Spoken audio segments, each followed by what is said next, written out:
Hi friends, welcome to Madras Virunthu. நம்ம இன்னைக்கு வீட்ல இருக்க பொருள் வைத்து ரொம்ப ஈஸியான மெத்தட்ல மொறுமொறுன்னு சுவையான ஸ்நாக்ஸ் எப்படி பண்றதுன்னு பார்க்கலாம். இந்த ஸ்நாக்ஸ் வந்து காத்து போகாத ஏர் கண்டெய்னர் பாக்ஸ்ல 1 மந்த் வரைக்கும் ஸ்டோர் பண்ணீங்கன்னா மொறுமொறுப்பு குறையாம அப்படியே இருக்கும். வாங்க எப்படி பண்றதுன்னு வீடியோக்குள்ள போய் பார்க்கலாம். ஒரு கப் அளவுக்கு அரிசி மாவு எடுத்துர்க்கேன். இப்போ இது கூட 1/2 ஸ்பூன் அளவுக்கு கருப்பு எள்ளு சேர்த்துக்கங்க. 1/2 ஸ்பூன் அளவுக்கு சீரகம் சேர்த்துக்கங்க.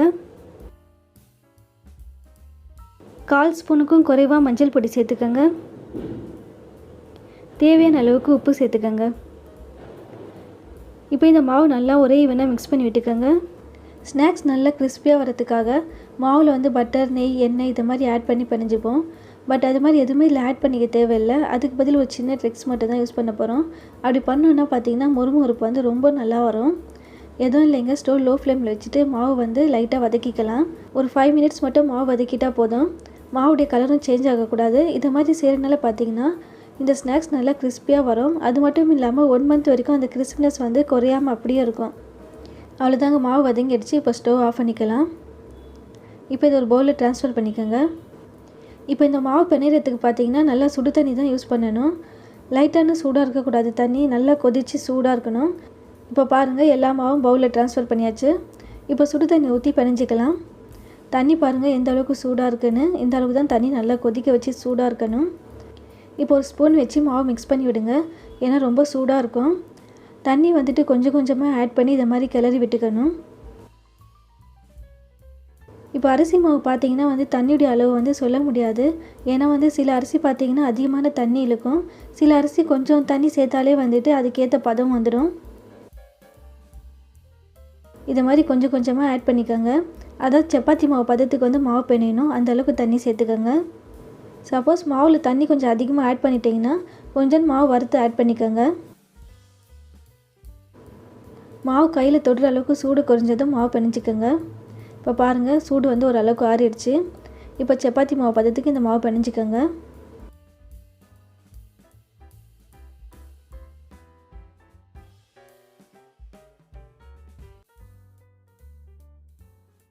ரொம்பவும் ஆற விட்டு பிணையக்கூடாது, கொஞ்சம் லைட்டாக சூடாக இருக்கும் போதே மாவு பிணையணும்.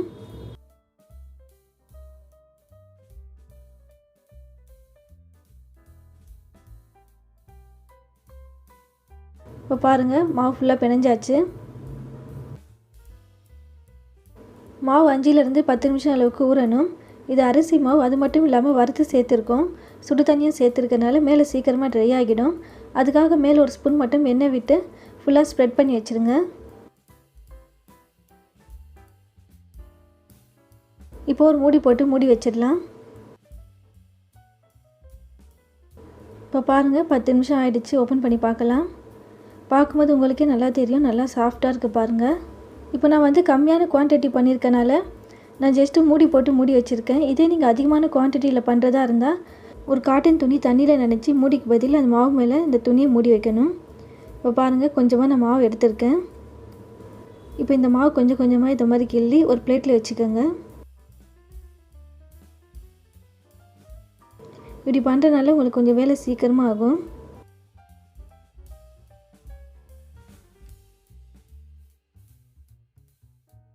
இப்போ இந்த மாவு வந்து ரவுண்ட் ஷேப் பண்ணிக்கோங்க.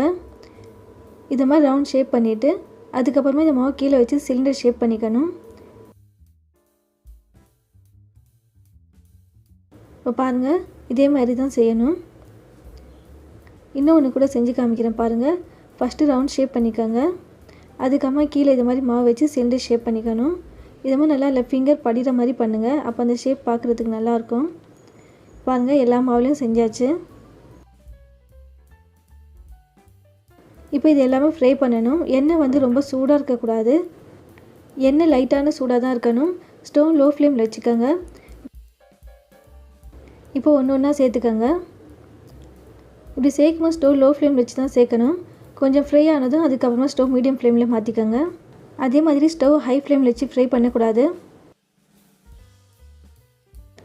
இந்த ஸ்நாக்ஸ் வந்து ஃப்ரை பண்ணதுக்கு அப்புறமா சாப்பிட்டு பார்த்தீங்கன்னா நல்லா மொறுமொறுன்னு சூப்பராக இருக்கும். சில பேருக்கு வந்து ஸ்நாக்ஸ் காரமாக இருக்கிறது ரொம்ப பிடிக்கும். அது மாதிரி காரமாக பிடிச்சவங்க என்ன பண்ணலான்னா ஒரு பவுலில் வந்துட்டு மிளகாய் பொடி, கொஞ்சமாக உப்பு, உங்கள்கிட்ட சாட் மசாலா இருந்தால் ஒரு அரை ஸ்பூன் அளவுக்கு சாட் மசாலாவும் ஆட் பண்ணிவிட்டு நல்லா மிக்ஸ் பண்ணிக்கோங்க. இந்த சிப்ஸை வந்து ஃப்ரை பண்ணி எடுத்ததுக்கப்புறமா அதில் சேர்த்து குலுக்கி சாப்பிட்டோம்னா ரொம்ப சூப்பராக இருக்கும். சாப்பிட்றதுக்கு குர்குரே மாதிரி இருக்கும். அப்படி சாட் மசாலா இல்லைனாலும் பரவாயில்ல, வெறும் மிளகாய் பொடி உப்பு மட்டும் ஆட் பண்ணி சாப்பிட்டனாலே ரொம்ப சூப்பராக இருக்கும். உங்களுக்கு மிளகாய் பொடியும் வேணும்னா அது பதில் பெப்பர் கூட ஆட் பண்ணிக்கலாம். இப்போ பாருங்கள், எண்ணெயுடைய சலசலப்பெல்லாம் அடங்கி நல்லா ஃப்ரை ஆகியிருக்கு. பார்க்கும்போது உங்களுக்கே நல்லா தெரியும். நல்லா பொன்னிறமாக ஃப்ரை ஆகியிருக்கு பாருங்கள். இப்போ எடுத்துடலாம். இப்போ பாருங்கள், எல்லாமே எடுத்தாச்சு. பார்க்கும்போது உங்களுக்கே நல்லா தெரியும் எந்த அளவுக்கு இது கிறிஸ்பியாக இருக்கும்ன்ட்டு. கலரும் பாருங்கள் நல்லா பொன்னிறமாக பர்ஃபெக்டாக வந்திருக்கு. இது ஒரு பிளேட்டில் வந்து வைக்கும்போது சவுண்ட் பாருங்கள் எப்படி இருக்குன்னு. ஒடிச்சும் காமிக்கிறேன் பாருங்கள். நல்லா மொறுமொறுன்னு இருக்குது பாருங்கள். 1 மந்த் வரைக்கும் ஸ்டோர் பண்ணிங்கன்னா அந்த மொறுமொறுப்பு அப்படியே தான் இருக்கும். இது கூட மிளகாய் பொடி உப்பு சாட் மசாலா மிக்ஸ் பண்ணி சாப்பிட்டிங்கன்னா ரொம்ப சுவையாக இருக்கும். நான் வந்து வெறும் மிளகாய் பொடி உப்பு மிக்ஸ் பண்ணேன், பட் அந்த ஃபுட்டேஜ் வந்து மிஸ் ஆகிடுச்சு ஃப்ரெண்ட்ஸ்.